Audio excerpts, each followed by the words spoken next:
a ser el primer ministro de Babilonia. Aunque él fue un judío en el exilio, su virtud lo llevó a alcanzar el lugar más elevado en la tierra, y entonces Daniel, en este tiempo en particular, en el capítulo 9, es el primer ministro.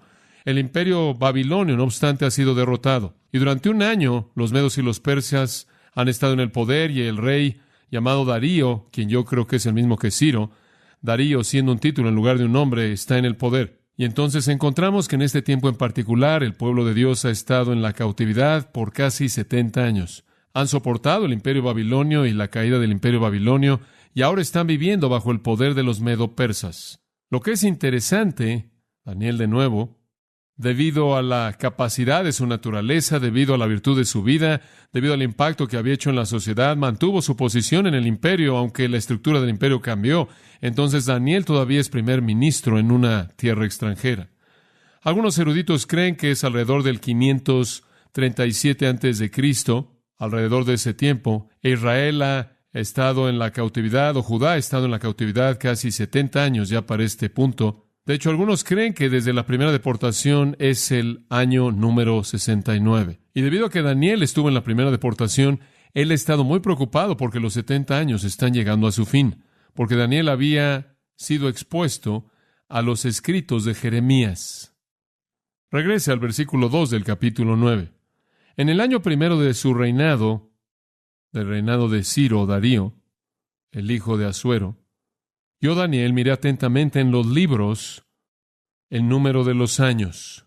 Él estaba leyendo en el canon del Antiguo Testamento de que habló Jehová al profeta Jeremías.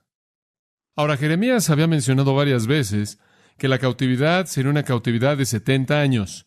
Y entonces Daniel sabía que si Dios comenzaba a contar con la primera deportación, que los 70 años habían casi terminado. Ahora él no sabía si Dios comenzó con la primera deportación o la segunda deportación o la tercera deportación, la cual fue en el 586. Entonces realmente él no sabía específicamente cuándo comenzó y por lo tanto no sabía específicamente cuándo terminaba, pero él sabía que era inminente. Ahora Daniel es demasiado grande como para regresar a la tierra, pero él en su corazón tiene al pueblo de Dios. Estoy seguro de que él sabía que él no regresaría, pero su corazón anhelaba ver que el pueblo regresara. Durante 70 años su nación había estado en ruinas. Durante 70 años habían sido desposeídos. Y lo peor de todo, habían estado bajo dominio gentil. Y entonces Daniel en el capítulo 9 comienza a orar. Y él está pidiéndole a Dios que lleve la cautividad a un fin. Él quiere que el pueblo sea llevado de regreso a la tierra. Ahora, en respuesta a su oración, Dios le da una profecía monumental. Y eso es lo que ocurre de los versículos 20 al 27.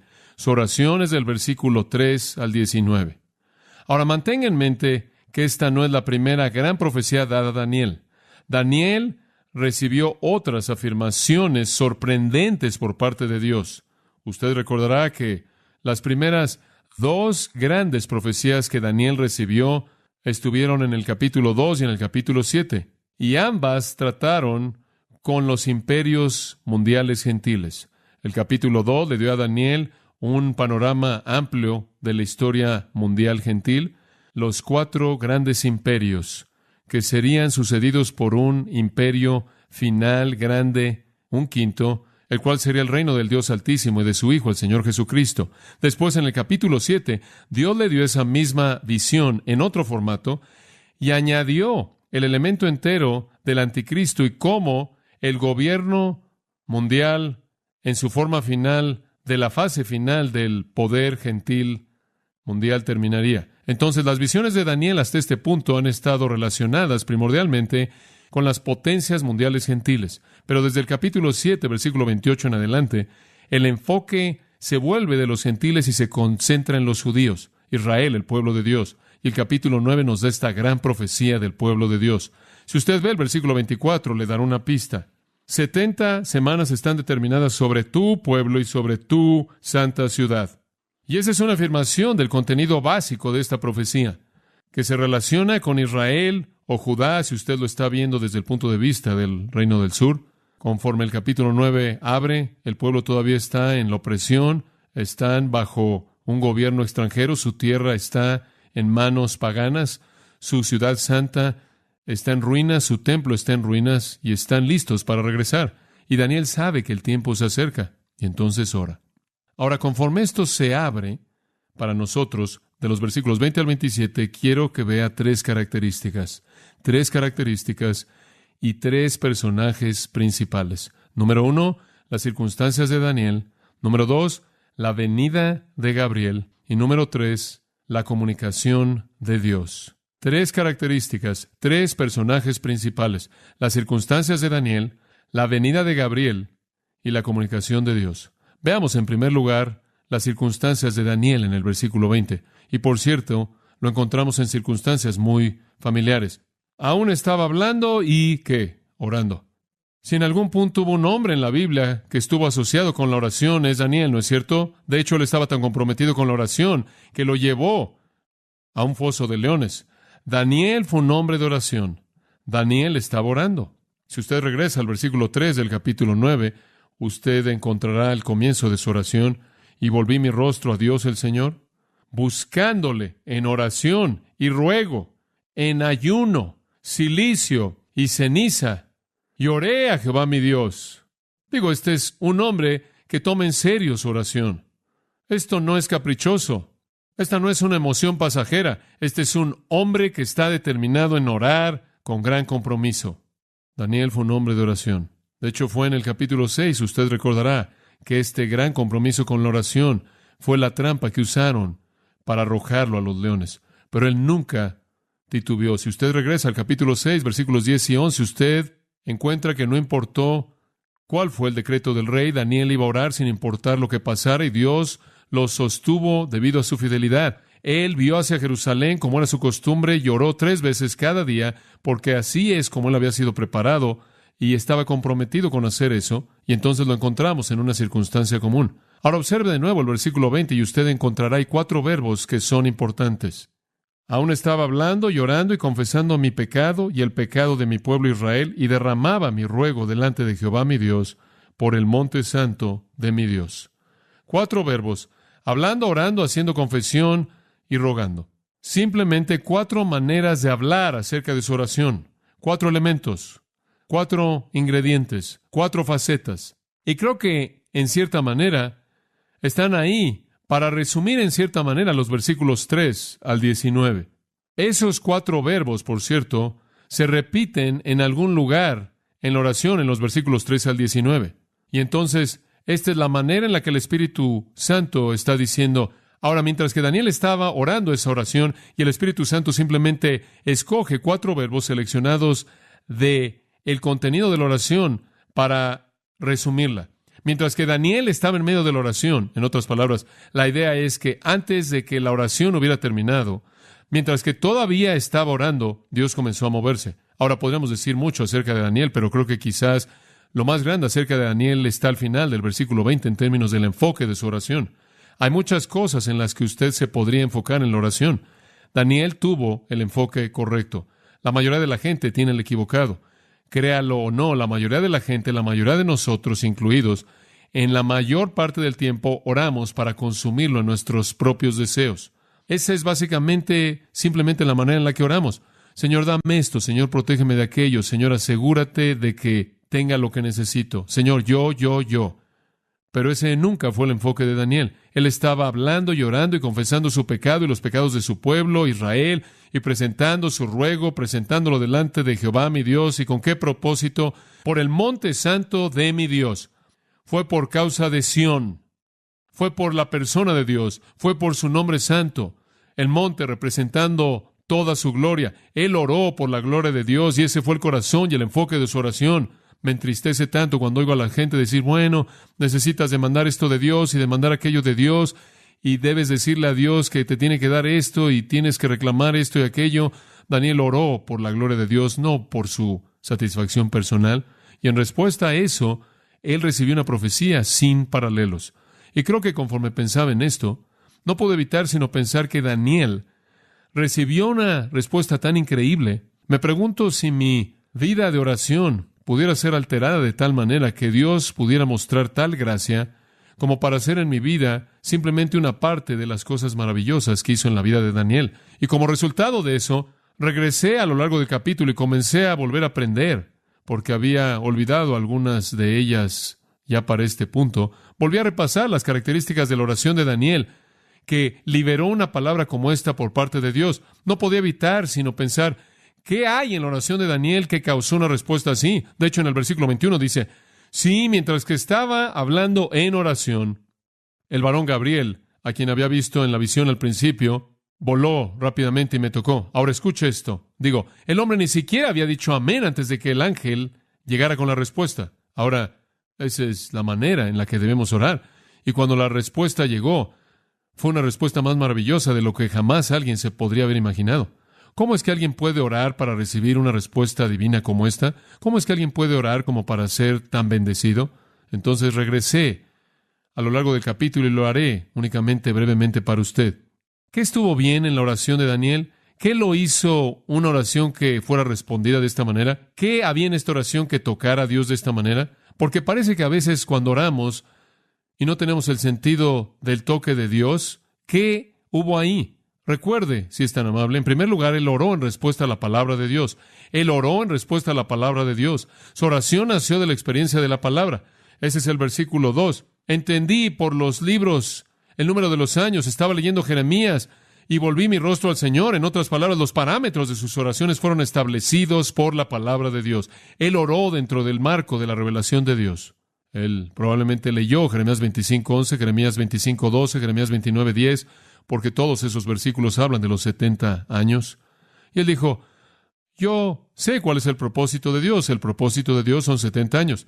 Y coherente con la revelación de Dios, ahora puedo orar, porque Dios envía a mi pueblo de regreso, porque es coherente con el marco de tiempo que Él ha establecido en su propia palabra. Entonces, lo primero que usted aprende de la oración es que la oración debe estar alineada con la revelación de Dios. Usted no puede orar de manera correcta a menos de que usted entienda los propósitos eternos de Dios. ¿Se da cuenta? En segundo lugar, y tengo que añadir eso simplemente porque es tan obvio, él oró no solo en respuesta a la palabra de Dios, sino de acuerdo con la voluntad de Dios. Él dijo, Señor, tú ya has dicho que lo vas a hacer, entonces hazlo. De hecho, la única petición en la oración entera, y todo lo que vemos de los versículos 13 al 18 es simplemente preparación. Y él finalmente llega al versículo 19, y aquí está la petición. Oye, Señor, oh Señor, perdona, presta oído, Señor, y hazlo. Esa es la petición. Una palabra, hazlo. Dijiste que lo ibas a hacer, está en tu palabra que lo vas a hacer, es tu voluntad hacerlo, hazlo, según la voluntad de Dios. Si pidierais algo en mi nombre, de acuerdo con mi voluntad, lo haré. Entonces Daniel dice, dijiste que lo harías, hazlo. Así debemos orar. Él oró en tercer lugar, con ferviencia, versículo 3, volví mi rostro. Ese es un hebraísmo para hablar de un espíritu determinado. Volví mi rostro a Jehová Dios. Y él lo tomó en serio, él ayunó. De hecho, algunos comentaristas creen que Gabriel comenzó a volar cuando él comenzó a ayunar, antes de que él siquiera comenzara a orar, porque Dios con toda seguridad no quiso oír su petición antes de que él supiera lo que él iba a pedir. Él estaba determinado, él fue ferviente. Él oró con abnegación, versículo 4, hice mi confesión. Digo, el hombre comenzó con el hecho de que él no era digno, ¿verdad? Cuando usted va a la presencia de Dios, usted tiene que ir en base a esa premisa, que usted no es digno. Y él oró por otros. Ese realmente fue el corazón de su oración. Notará en el versículo 5, nosotros, versículo 6, nosotros hemos, versículo 7, nosotros, todo Israel, versículo 8, nosotros, nuestro, nosotros, versículo 10, nosotros, versículo 11, todo Israel, nosotros, hemos, nosotros. No hubo nada egoísta en su oración. Él oró por Israel. Entonces él oró en respuesta a la palabra de Dios, según la voluntad de Dios, con ferviencia, abnegación, oró por otros, oró con confesión, ¿no es cierto? Ese es el número 6. Versículo 5 dice, hemos pecado, hemos cometido iniquidad, hemos actuado impíamente, nos hemos rebelado, hemos dejado tus preceptos, tus ordenanzas, nunca hemos oído a tus profetas. Como puede ver, él está enfrentando su propio corazón, el corazón de su pueblo. Él oró en séptimo lugar dependiendo de Dios, dependiendo de manera total de Dios. Él dijo, eres un gran, versículo 4, Dios asombroso, tú guardas tu pacto, tú muestras misericordia a aquellos que te aman y a aquellos que guardan tus mandamientos. En otras palabras, él oró su oración en dependencia de la promesa absoluta, incambiable, de un Dios incambiable. Y finalmente yo diría que se enfocó en la gloria de Dios. El punto entero de su oración estuvo en la gloria de Dios. Eso fue todo. Hazlo por causa de ti, versículo 19. Oh Señor, oye, oh Señor, perdona, oh Señor, escucha y no te tardes. Y aquí viene, por causa de ti, oh mi Dios, por tu ciudad y tu pueblo que es llamado por tu nombre. Este es tu pueblo y tu ciudad y tu nombre están en juego. Y él estaba orando.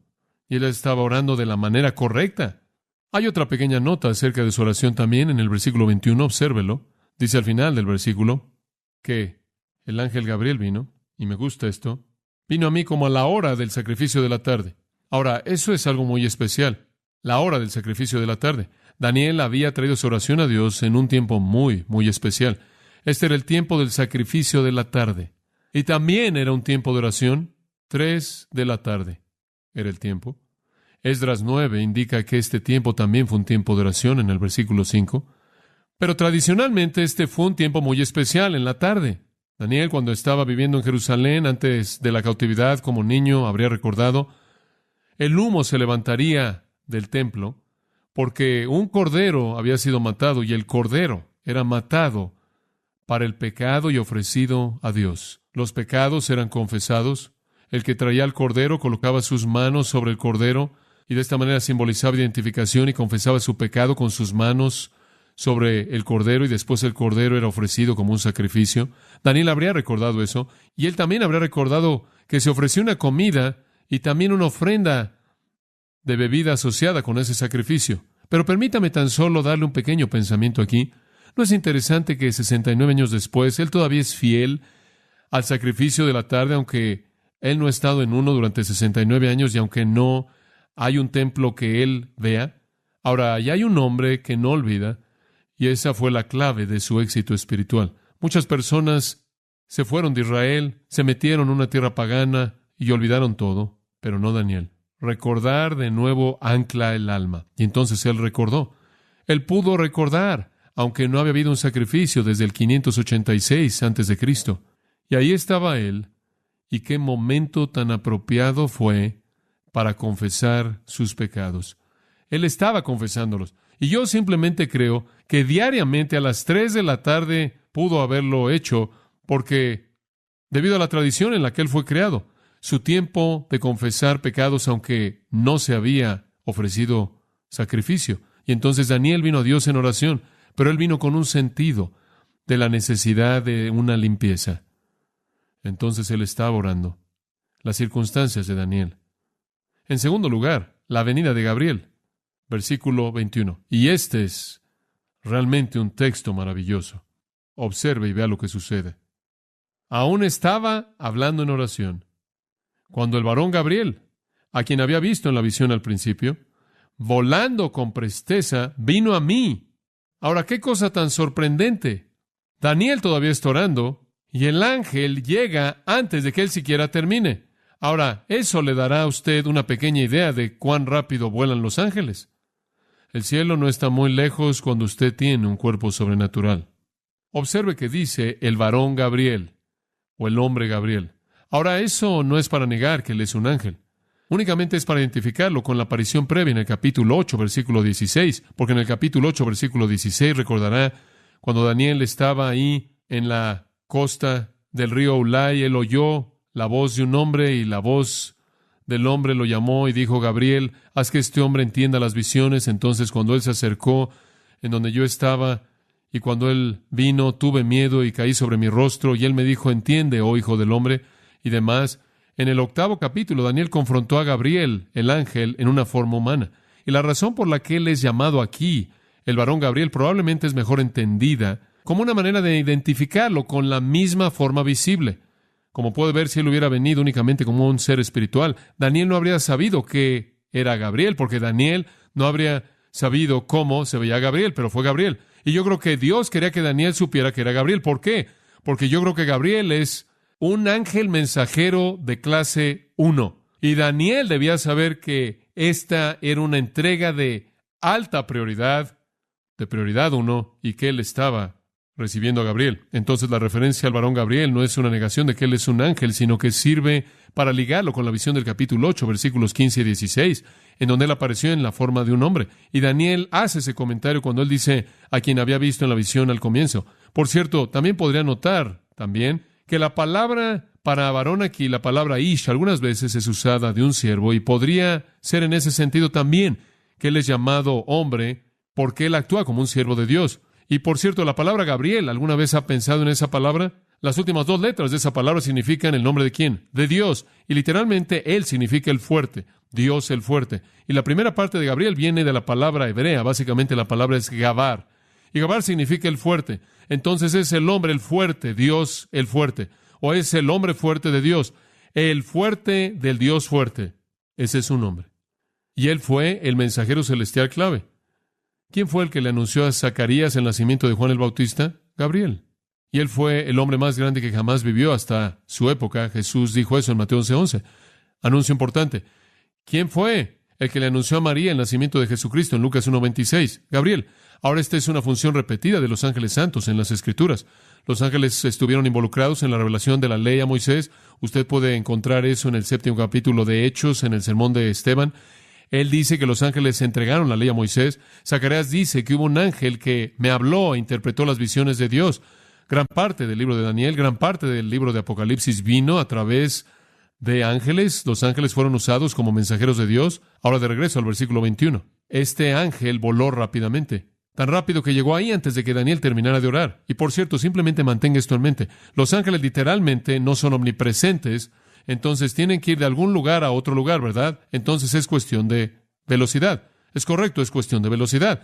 De hecho, encontramos también en Daniel, ¿no es cierto?, que Dios había despachado a un ángel para entregarle una palabra a Daniel, y el ángel se detuvo en el espacio por algunos demonios, y el Señor tuvo que enviar a Miguel para liberarlo, para que pudiera terminar el viaje. Entonces los ángeles van de algún lugar a otro lugar. Y este fue rápido. Por cierto, el único otro ángel nombrado en la Biblia es Miguel. El otro único ángel bueno es Miguel, y él es un superángel, el ángel campeón, el líder de las fuerzas celestiales. El único otro ángel que es mencionado es Lucifer. Pero observe al final del versículo 21, dice que me tocó en el hebreo. Él estaba tan concentrado en la oración que creo que indica algo de la postura de la oración. Daniel estaba involucrado de manera tan intensa en la oración, sin duda alguna sus ojos estaban cerrados, su cabeza estaba inclinada y el ángel tuvo que tocarlo para despertarlo, para que estuviera alerta a su presencia. Después, versículo 22, y me hizo entender y habló conmigo diciendo, Daniel, ahora he salido para darte sabiduría y entendimiento. Y Gabriel le habla acerca de su misión. Ahora, la oración de Daniel no fue para entendimiento, y la oración de Daniel no fue para capacidad. Y realmente esas dos palabras significan prácticamente lo mismo. Es muy difícil distinguir entre las dos. Pero Daniel no estaba pidiendo algo para sí mismo. Daniel no estaba pidiendo entendimiento para el futuro. Daniel no era algún tipo de amante de la profecía. Oh, Señor, simplemente muéstrame lo que va a pasar. ¿Se da cuenta? Digo, lo que le preocupaba a Daniel era el propósito y el plan de Dios, no la fascinación del futuro. Pero el ángel dijo, quiero informarte, he venido, oh Daniel, para darte sabiduría y entendimiento. El Señor quería asegurarle a Daniel de su propósito inalterable de cumplir todas sus promesas, y quería asegurar a Daniel de manera plena para que no hubiera duda alguna en su mente. Versículo 23. Al principio de tus ruegos, cuando comenzaste este proceso de oración, y esta es la razón por la que algunos comentaristas creen que fue cuando él comenzó a ayunar, porque ese fue el comienzo real de la oración, inclusive antes de que él hubiera pronunciado la oración. Pero al principio, cuando fuera que fue al principio del día, fue dada la orden. ¿De dónde cree que fue dada? Vino de Dios. Todos los mandamientos de los ángeles vienen de Dios. Y yo he venido para enseñártela. Ahora escucha esto. Porque tú eres muy amado. ¿No es eso tremendo? Es un pensamiento tremendo. Apenas cuando comenzaste a orar, el mandamiento vino. Envíale una respuesta y llévala de primera mano. Y quiero que Gabriel se la entregue en persona. Ahora, ¿cómo es posible que usted llega a tener acceso a ese tipo de recurso divino? Creo que tiene que ver con la virtud de su oración y la calidad de su vida. Fue dada la orden. Y por cierto, la orden está en los versículos 24 al 27, como lo veremos. Gabriel fue el agente divino. ¿Por qué? ¿Por qué es que Dios respondió a su oración? No solo porque él oró como él debió haber orado, sino porque él fue lo que debió haber sido. ¿Lo ve en el versículo 23? Porque tú eres muy amado. Oh, ¿qué pensamiento es ese? ¿Qué pensamiento es ese? Creo que un buen paralelo, acabo realmente de pensar en esto en este momento, está en el libro de Judas. Hay un título maravilloso en el versículo 20 de Judas. No necesita pasar ahí, simplemente escúchelo. Dice esto: mas vosotros, amados, edificando vuestra santísima fe, orando en el Espíritu Santo, guardaos en el amor de Dios. ¿Y qué quieres decir? Guardaos, manténganse en el amor de Dios. Hombre, inicialmente esa es una afirmación aterradora, ¿no es cierto? ¿Qué tengo que hacer para mantenerme en el amor de Dios? ¿Qué está diciendo él? ¿Está él diciendo que puedo estar fuera del amor de Dios? Bueno, no en el sentido definitivo, pero creo que la manera de percibir eso es esta. Hay, por así decirlo, si usted traza un círculo en el suelo en algún lugar, simplemente para efectos de una imagen mental, y un gran círculo, y asume que dentro de ese círculo, y por cierto el círculo tiene una O alrededor de él, y eso representa una gran palabra en el Nuevo Testamento. ¿Cuál es? Obediencia. Entonces lo llamo el círculo de la obediencia. Pero usted traza este círculo grande, y mientras que usted está dentro de él, ahí es en donde llueve el amor de Dios. Ahí es donde el amor de Dios está liberando bendición en su plenitud. Ahora, mientras que usted se mantiene dentro de ese círculo, usted está manteniéndose en el amor de Dios. La bendición de Dios siempre va a ser derramada en los obedientes. Tan pronto como usted sale de ese círculo y usted comienza a ser desobediente, no es que Dios ha dejado de derramar la bendición. Es que usted se acaba de salir de los parámetros en los que eso está sucediendo. No es que Dios dice: oh, Daniel, te amo más que nadie más. Lo que Él realmente está diciendo es: Daniel, tú estás en una mejor posición que la mayoría para recibir la bendición que quiero darle a todos. Pero debido a la ausencia de virtud en sus vidas, no lo puedo hacer. En otras palabras, hay cierto tipo de vida que lo coloca usted en el centro mismo del círculo de la lluvia de la bendición eterna de Dios. Y ahí es exactamente en donde Daniel estaba. No sé usted, pero ahí es donde yo quiero estar. ¿Quiere usted estar ahí?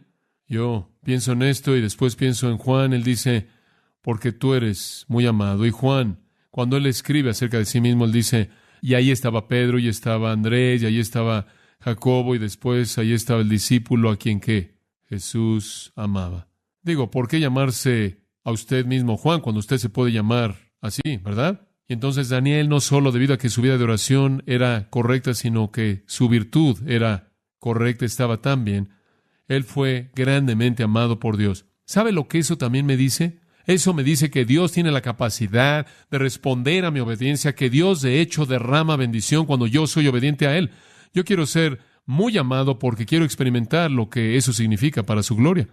Entonces Él dice, al final del versículo 23, ¿entiende? ¿Pues qué? Debido a que eres muy amado, quiero que entiendas la visión, quiero que entiendas el asunto. Usted tiene que pensar y escuchar con atención. Una mejor manera de entender la palabra visión sería traducir la apariencia, porque realmente no es una visión. Este es el ángel Gabriel real, ahí en algún tipo de forma física. Es una aparición real de Gabriel en lugar de una visión, y entonces Dios le envía a su ángel, y vemos las circunstancias de Daniel y la venida de Gabriel. Esto nos lleva, en tercer lugar, a la comunicación de Dios. La comunicación de Dios. Versículos 24 al 27. Simplemente escuche esto. 70 semanas están determinadas sobre tu pueblo y sobre tu santa ciudad para terminar la prevaricación y poner fin al pecado y expiar la iniquidad, para traer la justicia perdurable y sellar la visión y la profecía y ungir al santo de los santos. Sabe pues y entiende que desde la salida de la orden para restaurar y edificar a Jerusalén hasta el Mesías príncipe, habrá 7 semanas y 62 semanas se volverá a edificar la plaza y el muro en tiempos angustiosos. Y después de las 62 semanas se quitará la vida al Mesías, mas no por sí, y el pueblo de un príncipe que ha de venir destruirá la ciudad y el santuario, y su fin será con inundación, y hasta el fin de la guerra durarán las devastaciones, y por otra semana confirmaré el pacto con muchos. A la mitad de la semana hará cesar el sacrificio y la ofrenda. Después, con la muchedumbre de las abominaciones vendrá el desolador, hasta que venga la consumación y lo que está determinado se derrame sobre el desolador. Ahora usted sabe por qué el ángel le dijo que escuchara con atención. Usted ha leído eso muchas veces y probablemente no entiende todo lo que acabo de leer. Esa es una afirmación muy compleja, muy compleja. Sin embargo, sorprendentemente precisa. Permítame ver si puedo darle un pequeño resumen para que pueda tener una idea de lo que dice. En primer lugar, la profecía entera tiene que ver con el pueblo de Dios y la ciudad de Daniel. Esto es la nación de Israel y la ciudad de Jerusalén. En segundo lugar, hay 2 príncipes diferentes mencionados. Está Mesías, el príncipe, en el versículo 25, Y está el príncipe que vendrá en el versículo 26. Uno es Cristo y uno es el anticristo. En tercer lugar, el periodo entero de tiempo involucrado es exactamente especificado como 70 semanas, versículo 24, y 70 semanas son divididas en 3 secciones.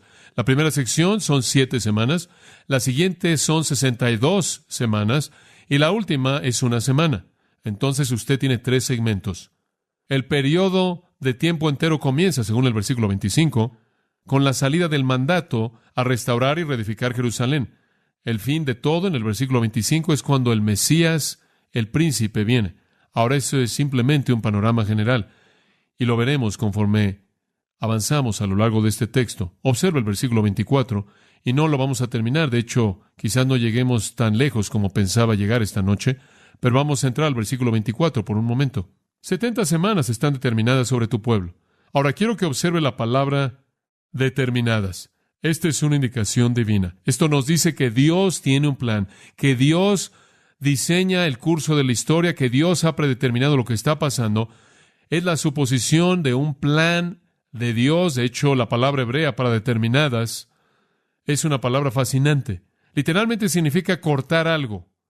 Y la idea es que en toda la historia humana, en todo el flujo de la historia humana, Dios ha cortado un segmento de tiempo y lo ha sacado para sus propios propósitos con su propio pueblo. Él ha tomado un periodo llamado 70 semanas y lo ha cortado del resto de la historia. Y es un periodo dirigido a cumplir la liberación de Israel. Observe de nuevo en el versículo 24 que es tu pueblo y tu ciudad santa. Daniel había orado en su oración por el pueblo, él había orado por la ciudad, y la respuesta vino relacionada a ambos. Ahora, ¿cuál es el propósito de esta profecía? Hay 6 propósitos dados en el versículo 24. Simplemente son sorprendentes. En primer lugar, las 70 semanas son cortadas de la historia para que Dios lleve a cabo su obra con tu pueblo y tu ciudad para cumplir estos 6 objetivos. 3 son negativos, escuche, y 3 positivos. Número 1, terminar la transgresión. Literalmente significa restaurar, refrenar firmemente la transgresión. En el mundo en el que vivimos en la actualidad, el pecado tiene la libertad de expresarse a sí mismo. Pero viene un día cuando ese no será el caso.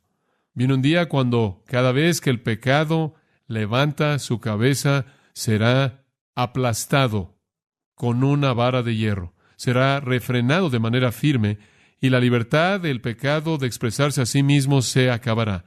Toda apostasía se acabará, toda maldad estará bajo el control divino. Y esta parece ser una palabra, esto es la palabra transgresión, que tiene referencia a una perspectiva general del pecado. Ahora observe el segundo propósito. No solo terminar o refrenar firmemente la transgresión, sino llevar a su fin los pecados, plural. No solo el pecado en su totalidad va a ser enfrentado, o en general, sino pecados de manera específica van a ser enfrentados también. Ahora hay mucho debate acerca de lo que el verbo significa terminar. Algunos creen que significa sellar, y cada vez que la raíz de la palabra sellar es usada, habla de juicio divino en la Biblia, siempre asumen la idea de juicio. Pero la idea es que no solo Dios va a enfrentar el pecado en su totalidad, sino que Dios va a enfrentar con pecados específicos también. En otras palabras, hay un periodo de 70 semanas en la historia, al final del cual Dios va a acabar con el pecado. Ahora, hay un tono de fin en ese pensamiento. Finalmente, la tercera afirmación negativa. Terminar la transgresión, terminar con los pecados y hacer reconciliación para la iniquidad. Hacer reconciliación para la iniquidad. El verbo escafar significa simplemente cubrir la iniquidad, cubrir el pecado. Y literalmente en el hebreo es expiar. Es la palabra hebrea normal para expiación. ¿Ahora entendió eso? Ahora observe. Viene un tiempo cuando Dios va a enfrentar el pecado en general. Va a enfrentar los pecados de manera específica. Y Él va a enfrentarlo al traer una expiación para esos pecados. Resumiendo estos 3, todos se refieren a deshacerse del pecado. Y esa fue una palabra bienvenida por Daniel, porque fue pecado lo que había llevado a Israel a la cautividad. La primera trata con la idea del pecado en general. La segunda, el pecado en específico. Y la tercera dice cómo, por expiación. Y realmente creo que lo que Daniel ve, pero no ve, de lo que el Espíritu de Dios habla aquí, tiene que ser la venida de Jesucristo y su obra en la cruz. Fue en la cruz que el pecado en general fue enfrentado, ¿verdad? Aunque la aplicación plena de eso espera su segunda venida. Fue en la cruz que los pecados de manera específica fueron enfrentados conforme Él los llevó en su propio cuerpo. Fue en la cruz que la expiación se llevó a cabo. Y entonces veo en esos primeros 3 propósitos de las 70 semanas un retrato de la cruz y su provisión maravillosa y sorprendente para el pecado. La cabeza de Satanás fue herida. ¿En dónde? En la cruz. Aunque la sentencia final no ha sucedido aún. Todo nuestro pecado fue pagado, ¿verdad? Todos nuestros pecados fueron cubiertos. No solo se cubrió el problema general de una naturaleza de pecado, sino que también recibimos de la cruz el perdón de todo pecado específico. Entonces el pecado está siendo cubierto aquí. Después hay 3 propósitos positivos para las 70 semanas. Número 1, traer justicia eterna. ¡Qué gran intercambio! Usted quita el pecado y usted trae la justicia eterna. Literalmente está en el plural, es la justicia de las edades, la justicia de los eones, la justicia permanente de la eternidad. La justicia toma el control permanente. Ahora escuche esto. Los judíos nunca vieron en el Antiguo Testamento la distinción entre la primera y la segunda venida de Cristo y el espacio que había entre ellas. Entonces usted puede tener una profecía en el Antiguo Testamento que llega a la cruz y es seguida inmediatamente por un entendimiento del reino, porque el espacio o la época de la iglesia es un misterio. Entonces las primeras 3 son cómo es que Dios va a enfrentar el pecado, y las siguientes 3, cómo es que Él va a establecer la justicia eterna. La quinta dice que Él sellará la visión y la profecía. En otras palabras, vendrá un fin para la revelación, vendrá un fin para las profecías, vendrá un fin para las visiones. ¿Por qué?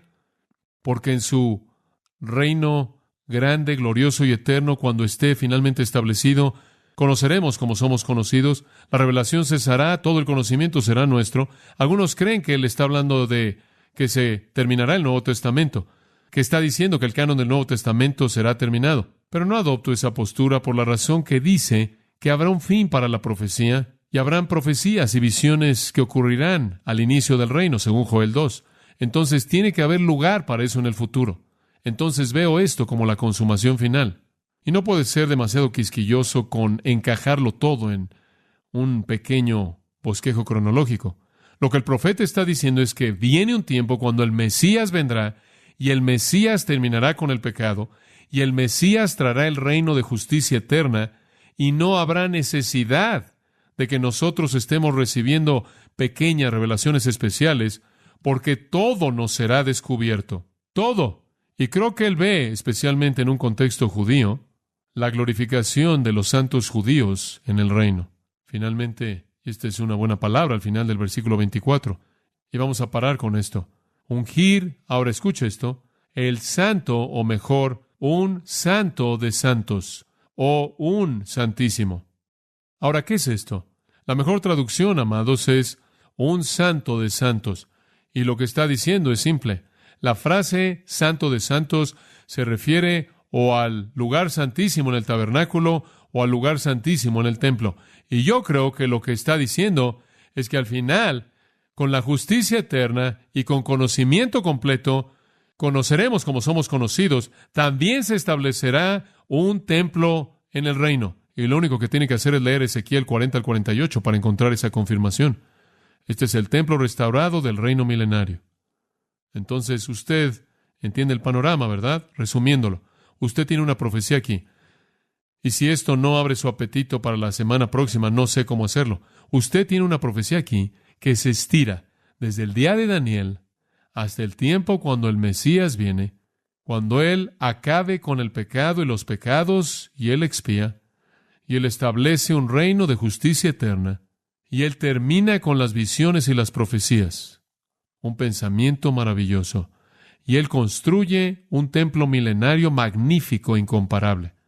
Esta profecía se estira desde el día de Daniel hasta el final. Y lo que es sorprendente es que el profeta nos dice exactamente cuánto va a ser. 70 semanas. 70 semanas. Las primeras 3 partes negativas de esta perspectiva parecen apuntar a la cruz. Los segundos 3 puntos positivos parecen ir más allá de la cruz hasta el reino. Y eso nos muestra que hay un espacio aquí. Sabemos que serán 70 semanas desde el tiempo de Daniel hasta el final, pero también sabemos que esas 70 semanas están divididas en 3 secciones. Primero hay un periodo de 7 semanas, después hay un periodo de 62 semanas, y después hay un periodo final de 7 semanas. Vamos a descubrir que hay un espacio ahí que explica la distinción entre la venida de Cristo la primera vez y la segunda vez. Ahora, si usted quiere saber específicamente qué son las 70 semanas, venga usted el próximo domingo y le voy a decir. Permítame tan solo reiterar, conforme partimos en esta noche, ¿qué es lo que el Espíritu de Dios le ha dicho a usted en esta noche? Creo que el resumen de lo que yo percibo en mi propio corazón es esto. Daniel recibió las mejores cosas que Dios jamás podía darle. ¿Y sabe usted qué es lo mejor que Dios jamás puede dar? Un sentido de su propia presencia. ¿Qué quiero decir con eso? Quiero decir que no son cosas. Lo mejor que usted puede jamás recibir por parte de Dios es su palabra, traída a su presencia bajo la entrega de sus propios ángeles. ¡Qué pensamiento! ¡Qué pensamiento! El Nuevo Testamento afirma que sus ángeles todavía son ministros, que Dios puede traer a nuestras vidas grandes realidades de su trono mismo. Ahora, no quiero ser místico en esto, solo quiero estar en el lugar en donde puedo conocer lo que